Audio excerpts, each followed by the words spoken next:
Assalamu alaikum, everyone.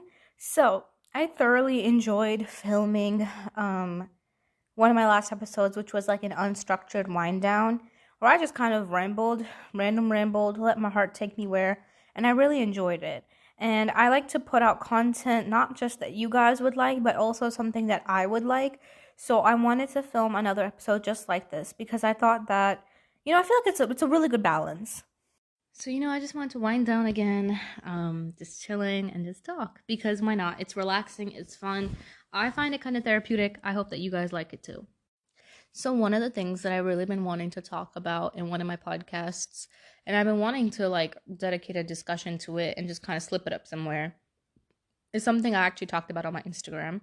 I posted a reel about it. So, if you saw it, you saw it. If you didn't see it, now you better hear what I'm about to say. And this is just a big topic as a whole. I kind of just wanted to talk about the concept of Muslim TikTok and, Muslim communities on social media. I think we make lots of jokes about haya and halal marriages and, I want someone like this and, deen this, deen that. And then, unfortunately, okay, I think I should preface before I begin. No way, shape, or form are we all perfect. I'm not here to judge anyone's intention. God knows best. But I'm just pointing out a couple things. Unfortunately, all those jokes are made in the way that has absolutely no haya. In the sense that men will be sitting here talking about, how they want like a marriage and how they want to be halal, how they're lowering their gaze while also duetting, restitching, and sharing videos of girls and being like, oh my god, I'm publicly simping over her. I can't wait. I want her that to be my wife. Or like they're going in her comments, reading stuff like that. And I don't get why. And it's like then you're sitting here joking about haya, saying how you want this, you want that, yet you are doing this. And it's like I just don't get that. Another issue is like when I guess you could say people are very public about who they're simping over and who not. It's a different thing to struggle to lower your gaze and you keep it private and you try to hide it. But then if you struggle to lower your gaze and you're telling the whole world about it, it's weird and it's not right. And I think that also aligns up with music. I think that some people, they struggle with music, that's fine. But now you're putting music in your TikToks. And I think a lot of people don't realize that when you share music on an Instagram story, on a quick poll, on a quick TikTok, or a TikTok that has music, that lives on. You don't want to be in your grave, being like, hey, please don't view my TikTok. I had music in there. Music's haram. Hey, please just delete that post. Can someone stop viewing that? Like, think about it. That's rationally what's going to happen. Because you don't want to get punished for other people hearing music, hearing this, hearing that, or you yourself doing it. People are posting TikToks with music in it. They're so happy they got more than 1 million views. And I'm like, dude, that's 1 million people that just heard that. So it's actually a serious discussion. And when I talk about this, people laugh. People are like, oh, you're being too extreme, being too serious.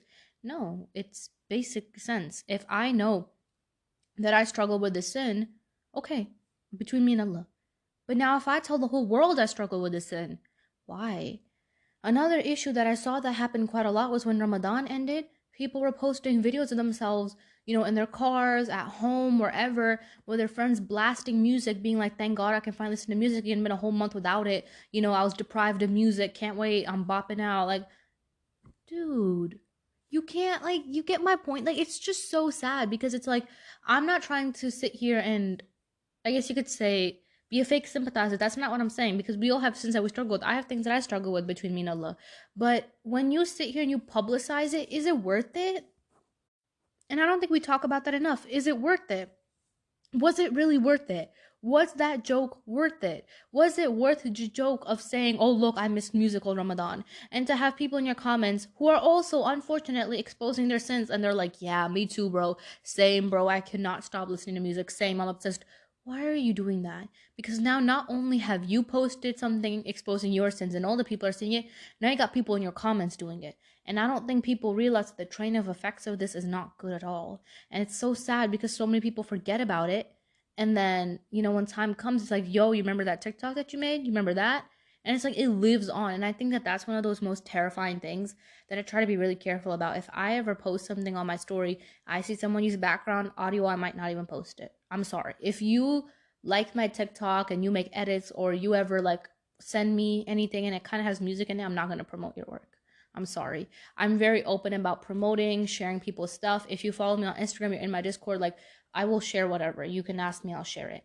But if it has kind of like haram stuff in it or music and stuff like that, I don't share it. I'm sorry. That's just because I don't want to be held liable for that. And I think another thing is like sometimes I see some really funny TikToks or something like that, and then you go on the creator's page, and unfortunately they have music in their other TikToks. So it's kind of like, and it's just it's like a trade of effects, and I think lots of people don't think about it as deeply as I do. But at the same time, like an ounce of prevention is better than a pound of regretfulness, and I think that lots of people don't realize that it's not necessarily okay to be so obsessed with music. And then again, like that's another thing between you and Allah. But you don't want to post that and then end up sitting there regretting it. You know what I'm saying? And it's just it. Mm-mm. And I feel like we don't even think about how far it can go and how dangerous it is. You can post a TikTok with a song, and someone can be like, "Oh my God, what song is that? That's such a good song. I haven't heard that song in so long." YouTube.com. Now they're listening to that song. Now they got it on Spotify. Now they're listening to that song on loop. Just really internalize what I've been saying these first 5 minutes. I'm not saying this to make you feel bad. I'm not saying this to make you feel, like you're the worst individual on earth. I'm just telling you so you could be a little bit more cautious. And I think that that's kind of problematic because when I do speak up about this, people say, you're being too extreme. Pipe down. You're doing too much. And it's like, you're not realizing where I'm coming from. Like, I'm saying it for your sake. You get me? And it's like, again, we all have sins that we struggle with. So who am I to sit here and judge you? I'm not judging you, but I'm just advising you. I think like the issue also, and this is a really big, big, big dark one, and I'm going to talk about it with my full chest. Although, this was a discussion that I meant to talk about quite earlier, but it's just a discussion that I've never been able to round myself to because I know things, I've experienced and I've seen things, and it's just kind of like, where do you begin, talking about it? But I think we have to be vocal about the fact that unfortunately lots of girls are being taken advantage of in the Muslim community, especially online. We have men that are knowledgeable, that know exactly what they're talking about, that are wise, educated men, and some of them may even hold authority, power, by having lots of followers, by leading positions in mosques, by being imams, by being sheikhs, by like being out there, you know what I'm saying? And they might, whether they do dawah or not, or whether they just have an authority figure, unfortunately, some of them take advantage of young girls. They tell young girls, hey, here's how the halal way is done, and then they will portray something completely different. And the girls won't necessarily know or understand that it's wrong, because since they have that authority, since they have that following, or since they are an imam, or since they are a sheikh, or since they have that, a leading position in a mosque or something, they think, oh, well, no, this person's knowledgeable. They know what they're talking about. I'm probably overthinking it, which is so, so, so sad. It is so sad, and I've seen it happen far more than it should have. I know a situation, multiple actually, where girls have sent me screenshots of text messages with dudes that are very much knowledgeable, unfortunately, and some dudes that in other states are leading, places in their mosques and whatnot, or their dads are, well knowledgeable people, and they are spending lots of time in the mosque, just whatever it may be. And like girls will be like, okay, so if a girl's not necessarily knowledgeable in that area of how stuff is done the halal way, which unfortunately happens with reverts, because lots of reverts, before you revert, how's life? You could just text a guy, you could flirt with a guy, there's nothing stopping you, right? And then after you convert to Islam, it's like the rules and the guidelines of how you're supposed to be with the opposite gender are completely different. And so they're still adjusting and learning. And if they unfortunately encounter someone who is abusing the position of authority, what happens is they kind of skew the perspective and take advantage of those girls, which sucks. And it's like, why are you doing that? And it's so sad because you'll see the screenshots, and if you're someone that's well aware of how stuff is done the halal way, or you are, I guess you could say you're an outsider, and you see the way that they're talking to these girls, you're like, he shouldn't be talking to you like that. He's telling you that you shouldn't be flirting, you shouldn't be dating, you shouldn't be doing this, you should be respectful to your non-mahrams and not talk to them and whatnot. But then he's not your mahram either, so why the hell is he talking to you like that? And I've had cases out there, I've told girls, and I'm like, girl, he should not be talking to you like that. He should not be sending you, all these kisses and hearts and faces. It's no, he should not be doing that. And the girl's like, wait, are you serious? Like, you're for real? Like, I thought this was normal, because before I reverted, it was like this. And I was like, no, that's not how we do it here. That's not right. And it's so, so sad because a lot of times some girls don't even know it's wrong. So they think it's normal. So they don't ever think about questioning it. And I'm so grateful that God has allowed me the capability to tell people that it's wrong.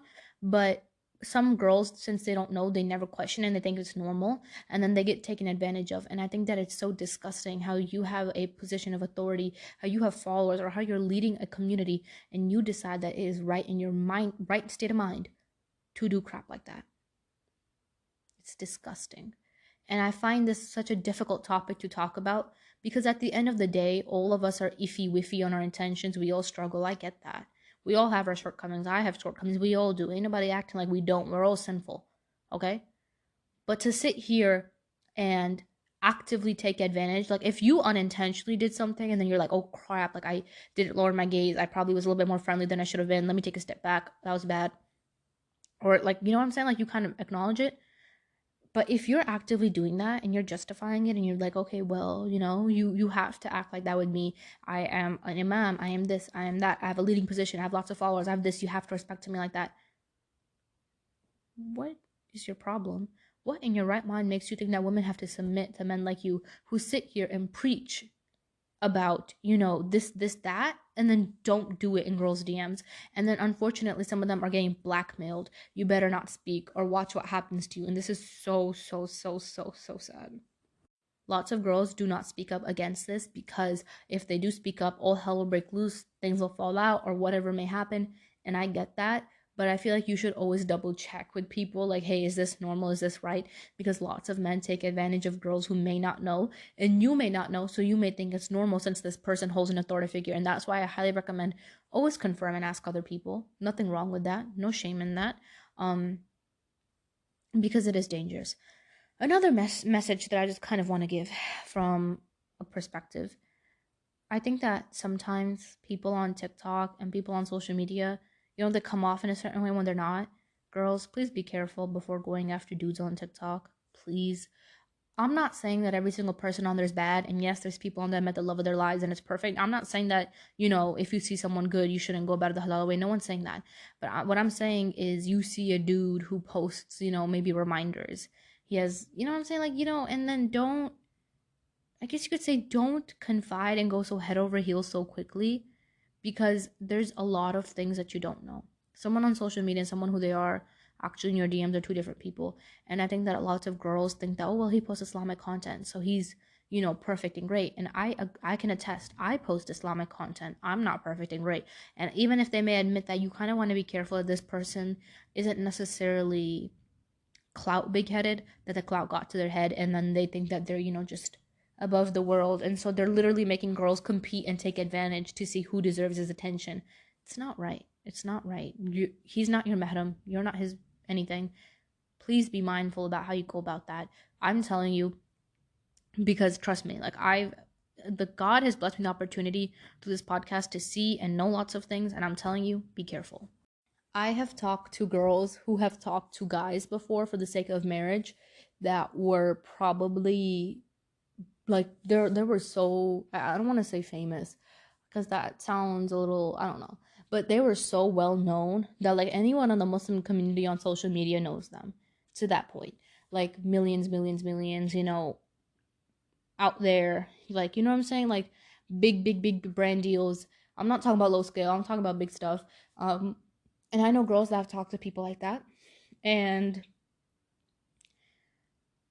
just be careful. That's all I can say. I don't want to say anything that may be hypocritical or mean because again, we're all sinners judging the way that other people sin. I'm not here to judge you, but as I'm just telling you, as a girl to a girl, hopefully if you're listening, if this is a girl to a guy, hey, same goes for the girls. There are some girls that you'll see on social media that will act a completely different way. Then when you actually talk to them, they're like really rude, and it's like, what's your problem? I know that as well. I've seen that case as well. Where like girl to a girl, you'll be talking to a girl and they'll be really rude. And you're like, why are you so rude? And like on social media, they'll be like super positive, energy, love, vibes, amazing. And like, and then like when you actually talk to them privately, they're like really rude. And it's like, huh? May Allah protect us. I'm not talking about anyone in specific or really anything like that, because this happens far more than we know. Whether it's on social media or in your communities, this happens to lots of people. So we have to be careful about, this situation. We really do. And that's just what I want to talk about in regards to that, because we're making jokes about the dean while doing it through thirst traps, which sucks, because some people are sitting there literally posting thirst traps and then they're talking about the dean. And it's like, the dean reminder could have been posted kind of without you, you know, being all up in there like that. But that's just my opinion. That is just my opinion. The dean reminder could have been posted without you trying to, show whatever we do not need to see. And so, may Allah forgive us, because I don't want to ever be hypocritical. And I think it's difficult when you are on social media to talk about that, because people will nitpick at you and be like, oh, well, you're like this and you're like this. And I'm like, yeah, I'm not perfect. I never said I was, and I'm never going to act like I am. But taking advantage of someone is like a whole other thing, especially to girls. You're sitting here advocating for women's right and talking about girls and stuff like that, and then treating them like garbage in your DMs, like disposal. Okay? These are not napkins. These are not tissue papers. These are human beings with emotions. Learn to act like it. Another issue that I think that is very up there that I think I should discuss is when someone says, well, I'm not ready to get married for ABC. Okay, not ready to get married? Stop talking to them. I'm telling you that this is so vital. I've seen and talked to girls who've bared it out 5-6 years, who've done all of this 2-3 years, visited everything with a guy. Now, they didn't know better, some of them, right? But some of them, they probably did, I don't know. But they bared it out with a guy who was like, well, I'm not ready, I can't do this, or my parents this, or I have to have a degree, or I need this, and I need this, or money, or whatever, right? And then, they will continue that relation with him till he is ready so they can get married. And this is kind of not right, because already you don't want to do excessive communication, right? But when you continue it, when he's not ready, it's like you don't want to get attached, and then when stuff is ready, they're like, oh, sorry, I don't like you anymore. Another problem is when men are sitting there saying, well, I can't get married right now because of ABCD. Okay, then stop talking to women like that. That's just my opinion. Yeah, you can be scouting out and kind of roughly looking like, okay, I like this girl. Okay, I have her in mind. Let me tell my parents, or, whatever, something like that, right? But for you to be viciously, actively, every day going through 32 different girls and, viciously, actively, telling them hey, I want to marry you, I want to marry you, I want to marry you, I want to marry you, talk to your parents for me, I want to marry you, and then ghosting them, that's not right. You can't do that. It's just, I don't understand how morally even, you're breaking people's hearts. And then you want to use your excuse as to why, but that's not a right justification, because if you knew that was the ground, you lay out that ground earlier. What some people do is they hide their circumstances, and then when the circumstances get released, they're like, well, you said that, it wasn't an issue. You said that you'd stay. What do you want in the situation? People said they want, women to submit and women to agree to just whatever men say. What do you want her to submit to? You know what I'm saying? If you're saying that, oh, yeah, I have a bachelor's in this, I have a master's in this, I'm well educated, I have this, I'm getting this job. Cool, no problem. And then 6 months later, you're like, oh, yeah, I never had any of those. I don't even have a degree. I dropped out of college, whatever. Nothing wrong with that, but why the hell did you have to lie in the first place? Why? Now, if you're saying, oh, I'm so financially secure, I have this, I have this, I have this, it's no problem for me. 5 months down the line, they're like, shoot, I have no money. I don't have a job. I never had any of those things. Why the hell do you have to lie? Stop feeling like you have to lie to impress people, to grab people, because the people that you're trying to grab with those lies are not your type of people. Simple. I always lay it out like that. If you have to sit here, you're just a normal middle income person, and you are lying sitting here that you're making, 6 to 8 figures, you own multiple bungalows, and you're just all this, right? And you're trying to attract girls that will like those things. I'm telling you that you won't be able to keep up that image for long anyway. And that girl that you're trying to attract is probably not your type of girl in the first place either. Because at the end of the day, you will not be able to fulfill those requirements. So why are you wasting your time? Stop acting like someone you're not. You know what I'm saying? If you're 24, you don't have a house, maybe you're still searching for a job, maybe you're still, finishing education. Okay, whatever, just be honest. Just be honest. The people that will like you for how you are, as your honest state, are good people. But if you have to lie and put up a whole front and an image for someone to like you, they're not your type of person. But anyway, besides that, another thing that's recently been up on me that I've been wanting to kind of look into. I really want to upscale my TikToks. I know I sound like a teen, I know, but I really want to upscale my TikToks for my public account for this whole podcast thing. TikTok was the place where I got majority of my audience, and I don't want to say I'm slacking on TikTok. I like to post when I feel to my best extent intentional and want to do it. You know what I'm saying? I don't like to force anything or make it too much of a routine thing. And I like TikTok. I like to post on it. But like, I don't know. I just feel like I want to do more with it. You know what I'm saying? And I really want like nice videos. So please, if you like to like edit stuff on your free time and you're like really good at content creating, hit my line. Please, I need help. And it's like, it's not that I don't know how to do it on my own. It's just I don't have time. And I do not have it in me to sit there and go on my computer and use other softwares to make a single TikTok. I'm sorry, I can't. Like, the most creative I get with my TikToks is like I might get nice videos for them. That's it. Like, the whole downloading softwares and uploading and re-uploading and this and no. I'm sorry. That's just not me. I'm allergic to that.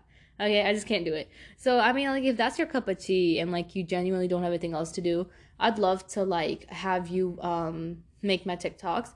I'm looking for, like, a little bit more of, like, an aesthetical thing. You know what I'm saying? Like, y'all know what I mean. Like, you know, just, like, pretty aesthetic, but, like, nice content and whatnot. Like, I feel like I really, like, if you're interested, like, I want to see, like, what type of sample work you make. Like, it doesn't have to be related to, you know, what I'm asking for, just to see, like, what you can do. And yeah, please, if you feel like you love doing what you do, and like, I would be more than happy to promote your work and also tell people that you made it for me and post your TikToks and whatnot. So that's that. Anyway, the next thing that I guess I've been thinking about recently,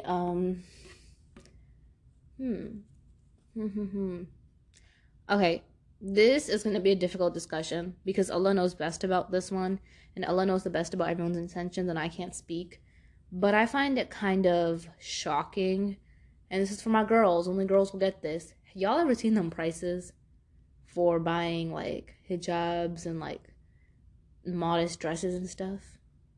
Like, there are some cheap places. There are some. We're not acknowledging that they're not there. There are some cheap places. But when you go on some of these collections and you see their prices, you're like, phew, about to, like, gasp. And it's like, literally, sometimes it's just a straight baggy dress that honestly has no business being $250. And it's just, to my core, I try to understand, but I just can't. Because look, listen to me. I know I actually have family that manufactures, okay, back home. I am telling you, whether or not we're talking about cloth quality, this quality, paying, like, when you put all the factors into it, I get it. It's pricey. And I get it. Most of them justify it, and they say, well, if you don't like what I put out, buy it from Shein, buy it from somewhere else. My quality is really good. We have gotten the message that your quality is really good. But don't sit here and market yourself as being affordable when you're not. I'm being honest. People don't like to talk about that. But you're telling me $55, $60 for one hijab? If I don't fly like a Pegasus after I wear that, I'm not buying it. $60? And y'all think I'm capping. I've noticed that when women talk about this, men think that they're like exaggerating. Dude, I kid you not. Go look right now. Go look right now. When you go on these websites, it's like $60, and what's the justification? Oh, the cloth quality is really good. That's one of the first things you always hear. Okay, cool, fine, but you're not getting the fact that, you know, people always say, well, then just buy from a cheaper place. And yeah, we do. But that doesn't take away from the fact that low key, it just doesn't sit right with me on why certain brands want to make modesty so expensive.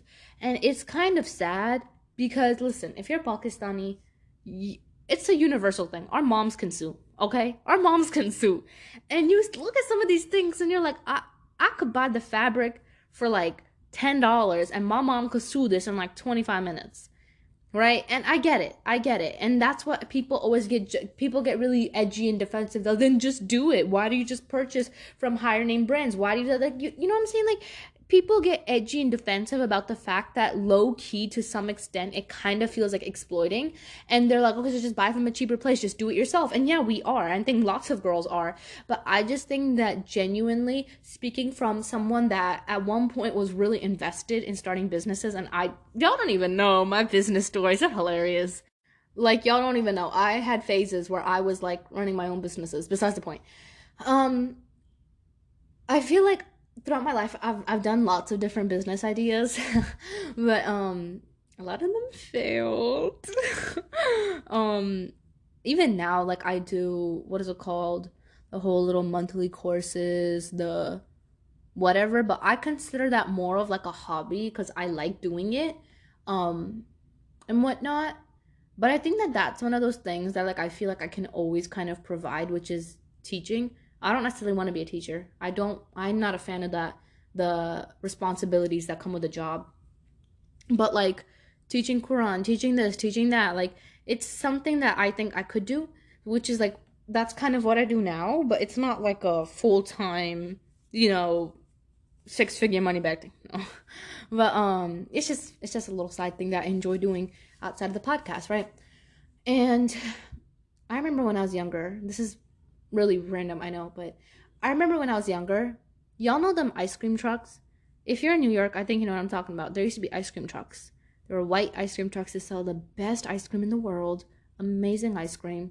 They had ice cream. And I genuinely thought that the man who drove the ice cream truck got all the profit. So whenever the man used to drive to the park with his ice cream truck, and I'm talking floods, 50 families, their kids, their dogs, their pets, their grandmas, were running up to the ice cream truck to get ice cream at the park on a hot day, I was like, wow, so many people are getting ice cream. This dude is rich. Oh, and I used to tell everyone. I was like, when I grow up, I'm becoming an ice cream truck man. When I grow up, I'm becoming an ice cream truck man. I think I even said that in classes when they were like, hey, what do you want to be? I'm like, ice cream truck owner, ice cream truck man. I want to drive an ice cream truck and give ice cream. I genuinely thought it was a stable income. Like, I thought, like, they make all the money. I thought they got to keep it. No. Unfortunately. And like in New York, like, they drive around, you know, with the ice cream truck. And since New York is so populated, and you know, like, street food and just getting food quickly is really common there, it was really easy for people to just like grab a cone for like $2 before they get on the bus and be like, okay, bye, cool. You know what I'm saying? So I was like, young me thought she was gonna eat. Like, I was like, baby, pull out the bag. It's time to go to Louis Vuitton. I'm buying myself big today. Like, I thought, okay, I thought.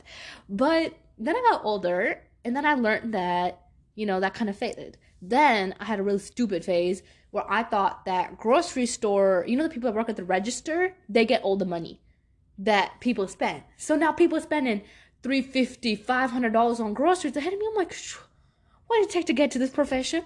What does it take to get into this profession?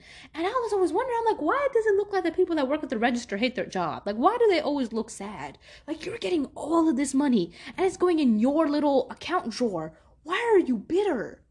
And I was one of those kids growing up, you know, the ones that like to pretend that they were running a store, you know, like they like to like beep beep scan items. Yeah, I was that kid.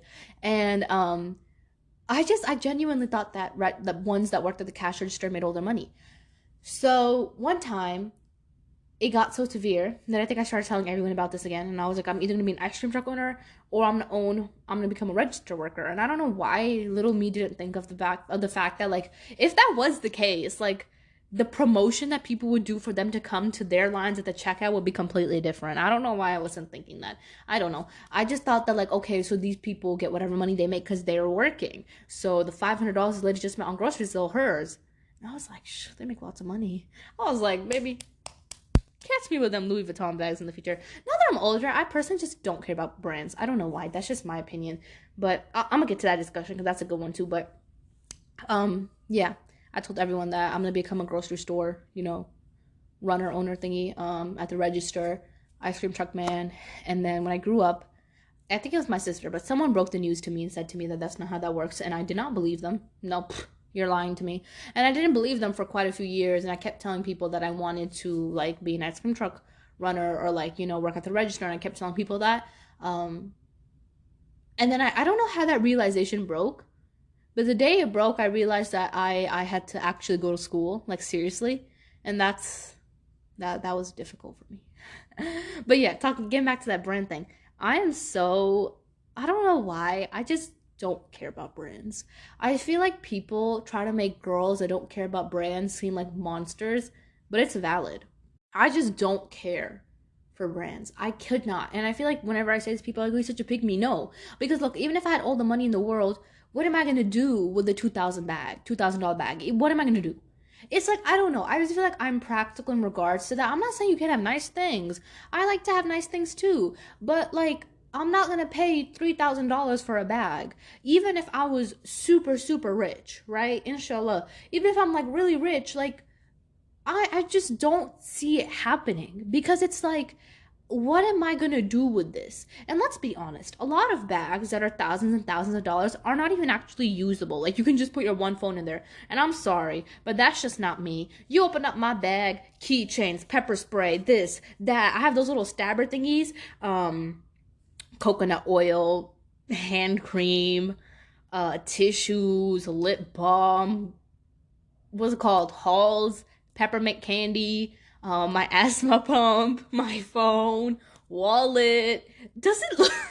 I'm carrying my whole life in there. Okay, I'm carrying half the generations in this bag. What do you mean? Like those $3,000, $4,000 bags, if you're this skinny with a little thing that shuts and the only thing you can do is not even barely hold my phone, it's like, you're not good for me. And I mean, I just feel like maybe that's just me because I'm really practical in regards to that. And even if there is a bag that fulfills my needs, I just don't see a reason to.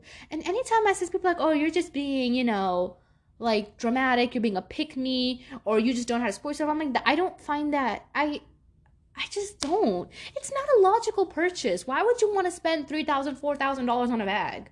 Why? And I noticed majority of the people that do it never even use it. They just take pictures of it and then they just put it on a glass like thing in their house. Well, like I don't care. You know what I'm saying? I just don't care enough to. Think about what you can do in 3,000, 4,000. I can go out there, get a plane ticket, and have nice experiences for my life. I'd prefer experiences than having a bag that just sits there, stares at me, and will at one day, maybe even like 3 months later, be out of fashion. I just don't see it. I don't see it. That's my opinion. And if anything, I just feel like this doesn't sound again like a pygmy, but like, dude, if you have 3,000, 4,000, just throw out a bag, you're better off donating that. I know. You probably listen to, you're like, ugh, Hera, don't be one of those girls. But I'm serious. Because look, when you donate money, you're just transferring the money from your worldly account to your Ahira account, right? So like, what are you gonna do with the Louis bag anyway? It won't care for you in the grave. Like, it's just, I don't like to buy things that aren't, okay, well, listen, I think we all do a little bit of useless spending, but like, when it comes to such big things like that, like, I'm not gonna spend $5,000 on a bag that is just gonna sit there. I'm sorry, I said it as it is. That's just my opinion. That's just my opinion. Like, if someone was like, oh, hey, let me buy you a $5,000 bag to spoil it, I'm like, I'm better off, like, you're better off getting me like gold jewelry or something. I'm just saying. Okay, I'm just saying. Like, or like, you're better off like giving me that money so like I can invest in like a rental property. Think wise. I think that's the problem with lots of people. When they get big loans of money or like meher or whatever your business is, however you want to take your money and make yourself a secure balance is you. But what some people do is they just buy expensive bags with it. And then they're like, oh, well, these are investment. I can sell them. Yeah, you can. But like, in my opinion, I just think that it logically makes more sense to save it up towards like rental properties or do something like that or flip and like make money out of that. I think that if you have money, you need to invest it in a way that it can come back to you as a stream, not throw it all in one place and be like, okay, cool. That's just my opinion. That's just my opinion. You don't have to agree with me. I know lots of girls that are crazy over, handbags and designer shoes and whatnot, and that's fine. And I'm not saying there's anything wrong with having nice things. I like nice things. But like, $5,000? No. But that's another thing. But like, people are dumping money on weddings too. It's really is the same concept. People are throwing money for weddings. And I feel like now, no matter what you do, no matter how much money you spend at a wedding, it's never going to be enough. Ever. I saw weddings where they had legit camels. The studio was so big that they had 2, 3 camels inside a big party thing and whatever. And like, even after that, someone will sit there and be like, I don't really like the flowers. I didn't like how they were white. They should have been yellow. And it's like I feel like lots of people dump money on weddings because they want to show people, they want to show off, they want it also for the memories. But like I just don't find it to be this is my opinion, a smart investment, because it's like you're dumping all that money there, buying these flowers, setting this up, buying the table, setting up this and that and that and that, and then you want to look good for that auntie that you did not see in 20 years, so she can take the picture and post on her WhatsApp status, and then so it could be someone's Facebook cover. Like it's just so much of this and this and that, and like I just don't see a cause for it, because besides the fact that you're showing off for people that don't give a crap about you, evil eye is real. It's a waste of money. It is. I just think that no matter what you do is ever enough. Like you can have camels, horses, Pegasus, I don't know, at your wedding, and people be like, oh my god, they wasted so much money, disgusting, ew. And then you can have like a low budget chill wedding, people are like, oh my god, look at this wedding, ick, gross, I hate it. So like, first of all, stop caring about what people are gonna say at your wedding. You should not even be inviting people that you think are gonna be sus. Now of course, girls don't necessarily have a say in that, because sometimes everyone gets invited, but like if you have a say in it, like don't invite people that you think are going to be judgmental towards you. I just don't see a reason to call those people. And you know how people are always like getting pissed off about people that are like, oh, I just want a small nikah and then go to like a vacation place and whatnot. People get mad about that. They're like, oh, quit being a pick me. How is that being a pick me though? Because it's only being smart with your money. If you have any type of financial literacy, I hate to sound like a frat boy right now. I hate to sound like an alpha male. But like if you have any type of financial literacy, I think that it makes sense to not spend 50, 60, 70K on 3 days. You know how Pakistani weddings, they're 3 days, which a lot of that is cultural. You just, the nikah, whatever. But, 3 days and the after party and the before party and the dua party and this party. And it's like okay, not even 3 days. 3 days was what they used to do before in Pakistani culture. Now they're doing like a week, 2 weeks. And I'm like, and all of it's basically culture. Really, it is. Because the way that Islam says it and the way that it happens, there's completely different things. Unfortunately, may Allah forgive us. But, you're dumping 50, 60, 70, 80K on these events. And you're like, I've noticed majority of the time the actual bride and groom are pissed off. They're in such bad moods. I've noticed that. I've never seen really them happy. They're always looking angry, upset, bitter. The actual family that's hosting the wedding, they're annoyed. Like, no one's enjoying. No one's enjoying. Like, why do people do that? Why do people dump 80K on a wedding? I don't see it. I don't see it. I just don't get it. Like, I'm not saying you can not invite your friends and have a nice thing. Like, there's nothing wrong with that as long as, it's Islamically done and whatnot. Which is unfortunate because a lot of Pakistani cultural weddings are not like that. But, a nice little halal situation, cool. But, like, 80K? I'm sorry. I know there's people listening to this right now and they're like, she's weird. Or like, yeah, she's being a pick me. But like, I'm not even trying to be a pick me because this has been my opinion since I was little. Like, don't I just don't think that that's financially smart. What else do you want me to say? And if anything, I think that majority of the time, like you do those events just for the pictures, and it's like, the pictures only live so long. Then you just stare at them 300 times, and you're like, man, I wish I could get that 80K back. But like, it is what it is. You do you. You do you. May Allah help us all have a say in what we want. I mean, anyway, that's just my thoughts on that. I think that also, like, catering food, that's a big thing at the wedding. Like, people don't even care about the wedding. People usually care about the food. And I think the thing about food that a lot of people tend to forget, this is my opinion. I'd rather feed grateful people meals than feed people that are going to sit there and be like, the kebabs are definitely overdone. It's definitely too spicy. Oh my god, the biryani, the rice was just not boiled right. Like I just rather feed people that are gonna be grateful about it, Instead of people that just have a bitter face the whole time at your your event, hate the food, hate you. It's just like why are you here? I think that it's really important to actually look at a lot of the people that you are surrounded in your events, not even weddings, like dawat, stuff like that, like and I don't know. I guess, there's a limited say on how much of your parents' friends you have a say on, or how much of your own friends. And, just like you have there's like a limit on certain situations and environments and events. But, I I definitely think that if you do have a say, you should be careful about inviting people that are judgmental and don't necessarily serve you, because you don't want to have negative people on positive, memorable moments of your life. That's just my take. I know that unfortunately lots of girls don't even have a say on who they want to invite to their own wedding, because majority of the time, it's everyone's descendants 10 generations and out that are there, and you don't necessarily even have a say, which is sad. But at the same time, I think that if you do, it's a valuable thing to keep in mind. Anyway, besties, let me tell you about what happened yesterday, because homegirl got a story to share.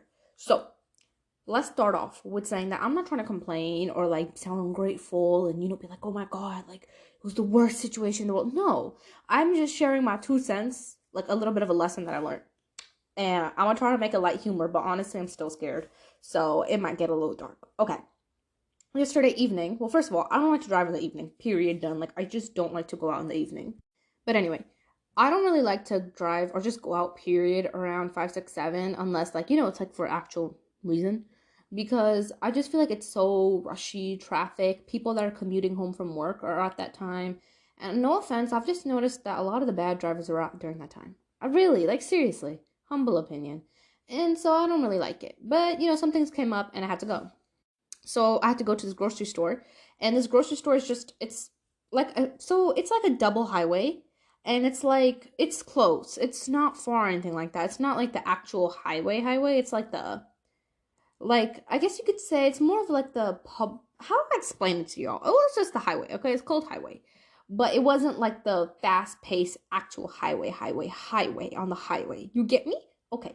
So it was like there's like these two double lane roads outside of my house and like the fast highway. And basically it's kind of like the main road of where I stay at, right? So yeah, we call it a highway. Anyway, okay, don't correct me. Anyway, um, it's a straight road. So it's a straight road. You can't go wrong. And the grocery store is just you just keep going straight and you'll get to it, right? So it's I think maybe like a couple miles go straight and you'll get to it. And go to the store, buy the goodies coming home. And I don't know if I prefaced this already, I drive a 23-year-old car, but yeah, she's an oldie, she's a little bit suicidal, she breaks down, but I'm in love. Okay, I'm in love with her. So but the thing is, like, this car, it's never given me like a breakdown on the road type of issue. It's just kind of like, hey, I break down at home type of thing, but like it's still solid. Okay, I'm in love. It's like 23 years old, and it's okay, like I like it. Okay, so don't talk to me about that. Don't talk to me saying, oh, you need to get a new car. Shush. Don't talk to me about that one. Don't talk to me. Okay, okay. Anyway, so driving, get out the grocery store, and mind you, like, I've never been in a situation like this, and this is where my toxic issue comes up.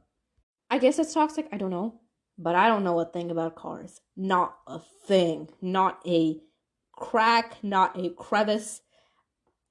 The only thing I could tell you is when my gas is low. Okay? See, and when my car's ready to drive, that's it. I could not tell you anything else. I could tell you how the gas is low. That is it. You ask me, hey, is there air in your tires? I don't know. The tires is running, it's up. I don't know what else to tell you. Tell me you need an oil change. I could not tell you.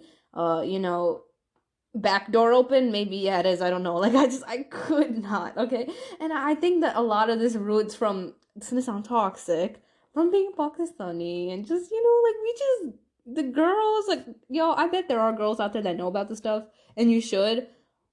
But my mind only got so many gigabytes, okay? And like cars and learning about cars, I hate to say this, but when it comes to that, I become I become a woman, and I've always been a woman. I'm not one of those people that believe in feminism and I'm no. But like when that is a situation, like I become a girl, like I become a girl. Okay, so cut the story short, getting out, driving, my car starts to slow down on the middle of the road on the highway. And my steering wheel starts to get heavy. And it was like something was on my brakes, like something was stopping from braking. And mind you, this is a two-way fast road. And like there's no scene of you like pulling to the side on this road. It's a skinny two-way fast road, and it's like, it's a fast road. It's not no 25 miles per hour. Like you gotta be careful. And so I'm sitting there and I'm like, crap, what's happening? I pressed my foot on the gas. I'm like, what's going on? What's going on? Mind you, my gas was low. But it wasn't that low. You know when your gas is low, but like you could go to the store and come back? It was that type of situation. And I was like, my gas is not that low. What's going on? And like I'm gonna be honest with you. I've done some risky things on low gas. Okay, we all do it. It happens, circumstances. But it wasn't that low. Okay, it wasn't that low. And I was like, okay, like it's low, but like I could skid home. Like don't act dramatic with me. Anywho, so I see the gas is low. And as my car's stopping on the middle of the highway and my steering wheel is getting heavy and my brake is like not like, braking correctly, I look at my gas and I'm like, I still got gas. What the hell's going on? And I was like, crap, I don't know what else to do. There was no way that I could continue going on that road because the way that my car, it was about to like stop. So I quickly turn on my right indicator. I swerve into someone's driveway. I had nothing else to do. And that was my only lucky chance because after that, like, I was done. Like, I was going to be on the highway, and it's just grass, grass, grass, grass, grass. That was at one person's house. I quickly swerved into their driveway. Now, this person's house, shout out to their house. Thank you for saving me. But, well, I mean, it was God's work anyway, but, But, like, their house, like, the house is in Georgia, like, it's forest up in here, okay? So it's like sometimes it's like a deep forest and you gotta keep walking on a trail and like people's houses are there. And their house was kind of like that, where it was like a really skinny trail and they don't have like a driveway. So at this point, I'm just kind of blocking their driveway house issue, trail issue thing with my car. And I'm sitting there and I'm like trying to like press the pedal, whatnot. And since this was the only place I could swerve in, I look in front of me and there's a big ditch. And that's one of the things about Georgia. Like, we have so much wild, just like empty land here. And sometimes it's at really big, steep downhills. And it was a really big downhill. Like, it was a type of downhill that, like, if I even got my front two wheels up in there, I don't know what I would have done. I don't think you could get out of there. It was that deep. So now I'm like, crap, if I move forward an inch, I'm done. If I go back an inch, the traffic was going to eat me. And it was to the point that, like, I wasn't completely out of the traffic zone either. Because the problem was, you couldn't. There was two ditches on both ends, and the cars were coming so fast. There was no scene of me re-entering traffic. I was at a blind spot, and I could not see what was happening. Like, I couldn't see it. So, I panic. And I'm thinking to myself, I was lucky enough to get my car in park mode, and I was like, okay, do I restart my car? Do I not? And I was just sitting there and thinking to myself, because if I restart it, and it's like, what if something goes wrong, or it doesn't start up as a whole, then what am I going to do? So I get on my phone, and I call my mom. And I'm like, Mom, I'm on the side of a curb, and this happened, and just wailing. So she goes, where are you? And I'm like, I don't know. And I was like, I don't know where I am. Like, da-da-da-da. And she's like, but where on the road? I'm like, I don't know. It's just a straight road. I'll share my location with you. I share my location with her. And I'm like, okay, Hera, what do you want to do? She's like, all right, I'm coming. I don't know what I was thinking. I shut off my car. I turned it back on. It was working again. And so I was like, oh, what do you know? My car's working. But it was also kind of like, I didn't want to take that risk and then it stops working. So I call my mom, I'm like, hey, my car's working. She's like, okay, just try to itty bitty your way home. Because I wasn't far. But now here's where the real issue was. I don't know what was more scary, my car breaking down or me trying to re-enter that highway traffic. Because I lost my mind, bro. I kid you not. So scary. I literally bismillah'd my way through that traffic. Alhamdulillah. But I'm at this curb, right? And I'm looking at the double lanes, right? And the cars are coming so fast. There's no entry of me. Now, the problem is this. With the way that I swerved into their driveway, if I move forward, my wheels are going to get stuck. If I go backwards, I can't. Like, someone's going to hit my car on the road. So what do? And I'm right in front of someone's mailbox, too. And I'm like, I'm stuck. And at this point, I'm thinking, I'm like, should I call my mom and tell her just so she can come take out my car? Because I'm not, listen, Pete, I'm not like a pro, oh my God, amazing, smooth, like, I can go anywhere on my first shot type of driver. I'm not. I don't like to go places that I don't know how to drive to. I'm sorry. I'm just that person. But, I'm sitting there and I'm like, what am I gonna do? And I'm just sitting there and I'm like, can someone just take out the car in traffic for me and give it back? And I'm like, that's not how that works, Sarah. You're gonna have to figure this out on your own. And I'm sitting there thinking, and I'm like, did I not learn this when I took the DMV test? No, baby, I did not. I got my license in COVID. When you get your license in COVID, basically you do nothing. Okay, they just make you drive up to the stop sign and like take a turn or two, and then you are out on the road. So I'm like, I'm not prepared for this. So I do what all women do, crane your neck out. I pulled out my window and I did the 360 crane. And even after doing the 360 crane, I could not see the traffic because I was in such a bad blind spot. And so at this point, I'm hot. I'm like, Hera, you can't see the traffic. I'm trying to see through my side mirror, can't see it. Trying to see from top, can't see it. My brother in the back seat munching, eating his chips so loud. And I'm like, dude, like, this ain't the moment for that. And I got the two ditches in front of me, behind me, and someone who's coming on fast speed, and no one was even waiting to give me an entry either, even though I had my indicator on. I had no hope, so I was like, crap, let's just get at it. And then I kind of waited, looked at the sounds, looked at what was going on. I swerved into traffic. Alhamdulillah, I got home. Got home, windows down, my mom's outside the house. She's just like, let me see what happened. And she's like, I don't see anything wrong. And I was like, Mom. And she was like, बेटा कुछ नहीं होता ऐसे experience बनता है. You know how, if you speak Urdu, you get it. My mom was just like, oh, that's just experience. You'll learn. You'll be fine. Whatever.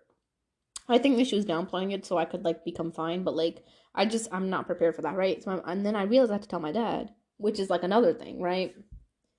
Dad comes home eventually later, and I tell him. And I didn't tell him the whole story about me swerving traffic, because, hey, I like life, okay? I didn't want him to be like, oh my god, you don't know how to drive. And like, just get upset at me. I mean, not upset, but you know how parents aren't. I mean, it's in a loving manner, but like, I just told him. I was just like, hey, my car gave me problems, whatnot. Goes outside. And he's like, there's nothing wrong with your car. And I was like, you're trying to make, that's the thing though, because it's like, it's a second, two-person hand-me-down. Mom had it, my sister had it, and then I was like, why are you trying to break down on my end, trying to make me look like a bad person? You know what I'm saying? But like, now I think it is like, I don't even know what to say. So alhamdulillah, I got home safely. And I learned a very valuable lesson. Always read your evening and morning, duas. I think that always, just even regardless, always saves me out of the worst situations. Um, in that moment, I was just like, Allah help me. Like, Allah, I do not know what to do. And I think that when you honestly just call out to Allah in every situation, you'll always find him near you. And I know some people are like, okay, here, it's not that big of a deal, but it was really scary. Like, when you don't know this stuff, and like, it's a lot. Like, and I think like the thing is, like, as a girl, like, I'm not even gonna be like, how some of those girls are like, oh my god, I know everything about cars. I'm so this and I don't know. I could not tell you. And I was like, I should probably learn what to do in those situations. But I think like calling out to Allah in those moments really kind of made me become a lot more grateful, because it opened up my eyes to the fact that like lots of people don't necessarily, how do I word this? Okay, lots of people don't necessarily think to call out to Allah in times of distress, and they're just panicking. But I feel like in your panic, when you remember God and you're like, God help me, God, like, oh my God, what's going on? I feel like those are such valuable moments that you'll always remember in your life, because you remember how God got you out of something so crazy. And it's like when you're in your most stressed, most panic, and the first thing you remember is calling out to God, I think that it makes it so, so valuable. There was this other time, and I feel like it's all kind of funny because I'm literally sitting here saying, oh, all the bad drivers are at that time, and then there's me acting the way that I did. But not too long ago, I was really tired, just, out of it. I was driving to the store and I had to get something. So I was just going and, just had a lot on my mind. And I hear an ambulance. And I'm like, oh, may Allah, keep whoever that was safe. Keep driving. I don't know what was going on with me. The ambulance was behind me. Okay? And I guess it's traffic law. Not that I ever learned this in, DMV and just all the laws that they make us read if you are, a teen. It's recommended that you kind of pull over to the side if you can to let the ambulance pass you, right? And so now if the ambulance can't pass you, everyone is staring at you like you crazy. and now you and your life is in danger.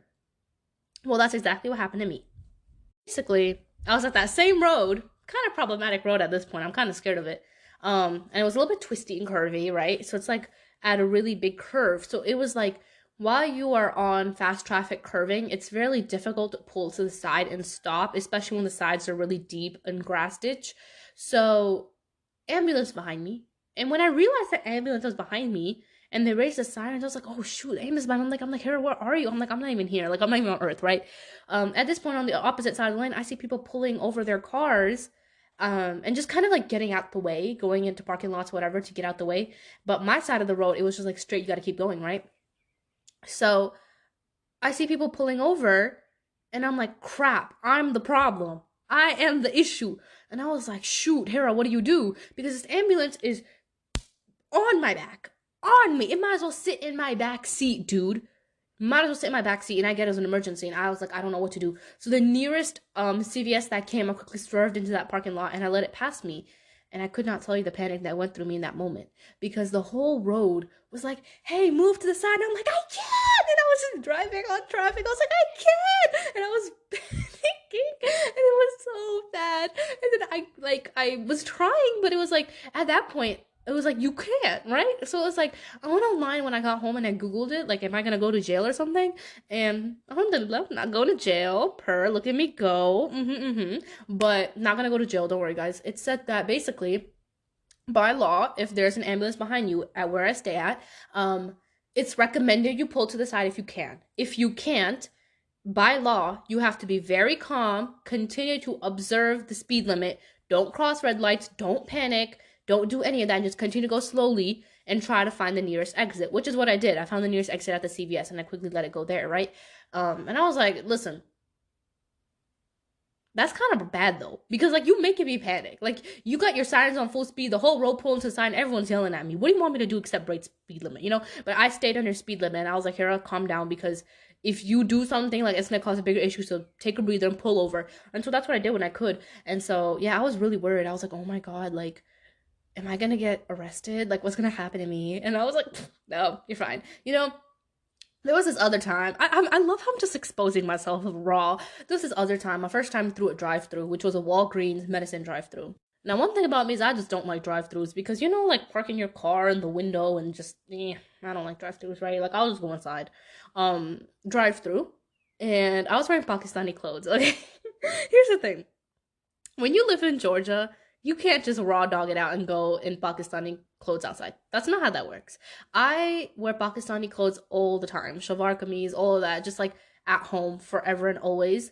That's just how I am, okay? And that's just how my family is. We just wear, you know, shalwar kameez at home. I don't wear no, sweatpants and tee. No, I'm a shalwar kameez type of gal, okay?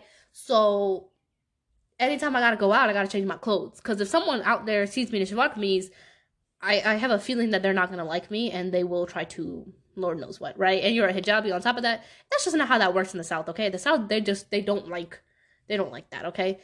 So for my safety, I do change before I go out. But I had to get medicine from Walgreens, and I was like, oh, let's just go through the drive-thru. I don't want to change my shalwar kameez. This I think was my first time going through a drive-thru.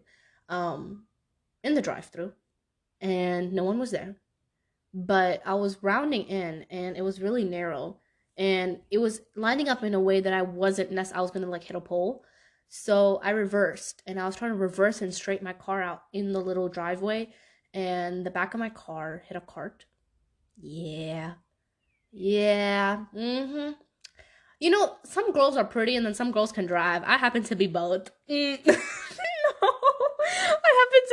I don't happen to be a driver though. But yeah. Yeah, I hit a cart. And alhamdulillah, no damage happened because it wasn't like I had a thing on the back of my car, so like my car didn't directly hit it. The tire did, right? Because I had like a tire thing at the back of my car. It's an old car. So the tire touched the cart.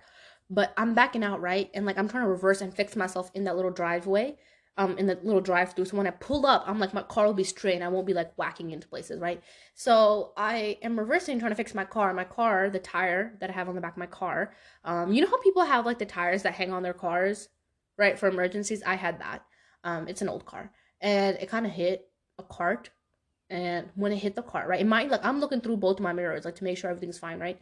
And when it hit the cart, I was like, oh, Hera, you're done. Cause you know how pharmacies are. Like they bougie and they don't care. Like they will you're done. And I was like, oh my God. When I hit the car and I heard the noise, it wasn't even that bad. It was just a little bit of like, a little bit of a spark. Um, I just froze. And I was like, Hera. And I just stood there in my lopsided position. And then this big truck started coming in. You know the trucks that provide products, like, sodas and whatnot to be filled up in stores? That type of truck started coming in. I was like, Harry, you gotta fix yourself. Get out of this lopsided reverse position and fix yourself because this truck is coming in and get stuck for a big run. Fix yourself. And I'm sitting there and I'm low key. I have no other word to describe this besides using an Urdu word. I was in a sadma. Okay, I was like, oh, what did I do? I was just coping in my car, and I was like, Hera, and I was just sitting there, and I was like, oh my God, like, did I damage it? What happened? And I was just praying to life. And mind you, like, I always had an enmity with the wheel on the back of my car. I was like, why do we gotta have the wheel? I don't like it. It makes my car look even more old, right? And it is old. It's like 23 years old, but now I'm in love with it, and I never will take it off because it has protected me from lots of stuff. But yeah, I was just frozen in my car and I quickly fixed myself and pulled up to the drive-through hoping that they didn't notice, and they didn't. I got my medicine, I zooted home, and I was like, yeah, I'm not gonna come there for a while. Came home, got out my car. My mom was like, hey, how'd I go? Great. Nothing happened. Till this day, my family does not know about that. I think now is appropriate time to tell them because it's been a long time since that has happened. I feel like whenever I share stories, like stuff that happened to me when I'm 16, I was like, yeah. So when I was 16, like everyone knows, like this is about to be a little bit crazy because I don't know. I'm 18 now, but you see, that's the thing. Like when something bad happens, I don't share the story until later, and I'll make humor out of it. And I'm like, oh yeah, y'all know when I was 16? Yeah, I hit a cart with the back of my car, and I was so scared, and I was like checking for damage, and like I took a 360 for damage, and it was fine. Like it's funny now, but like if I told them that then when I fresh started driving, baby, my license would be provoked because my parents would take away the license harder than the police would, harder than the DMV would. Okay, so but I mean, now it's a funny story, right? But I don't even think I got that much authority right now to be cracking up jokes about the stuff that I did on the road because from these previous last few days, I have been showing very bad behavior. So I'm working on it though, guys. I am. And I'm not saying that I'm a really inconsiderate bad driver. That's not what I am. I'm very cautious. I take my time. I'm very, very hesitant. I hate people that do impulsive, quick turns, quick cuts, who don't turn on indicators. If you do not turn on your indicator in front of me, dude, stop. Just why you gotta be like that? Why do y'all not turn on your indicators? Can I talk about that? Listen, I know I violated my own stories and shared something about me, but listen, when it comes to indicators, I turn on my indicators like nobody's business. I am so devoted to turning on my indicators. I will let you know where I'm going, but I cannot tolerate when someone in front of me does not turn on their indicators. Because, like, why you gotta be like that? Now I'm sitting here wondering, are you gonna go right or are you gonna go left? Because if they got a cut for me to go right, I'm still sitting here behind you because I don't know if you're gonna go right. And it's just, I don't like that. Like, why can you not turn on your indicators? Why? It's one slap. It's one slap down upright. Just stop to turn on your indicators. You piss me off. Like, okay, no, not piss me off. That's strong. I don't like to get angry over those things because a big part of Islam is keeping sabr and patience. But it's like it does kind of get me like why, like why are you gonna be like that? You could turn it on. You could turn it on. So, but one thing I do is I turn my indicators. I'm really cautious when driving, but it's just I don't like to be in experiences that I don't know how to handle, which has been something that's been happening to me recently. But I always try my best to observe, etiquette behavior and be careful. So don't worry, I'm not a bad individual. I'm just, yeah. It's funny now because it was a long time ago. Not really, it was a week ago, but yeah. Okay, I'm editing this, and I just realized I completely didn't film an outro. Not that I say anything useful, but I just wanted to tell you that I hope you have a great day. And yeah, that's all. Assalamu alaikum.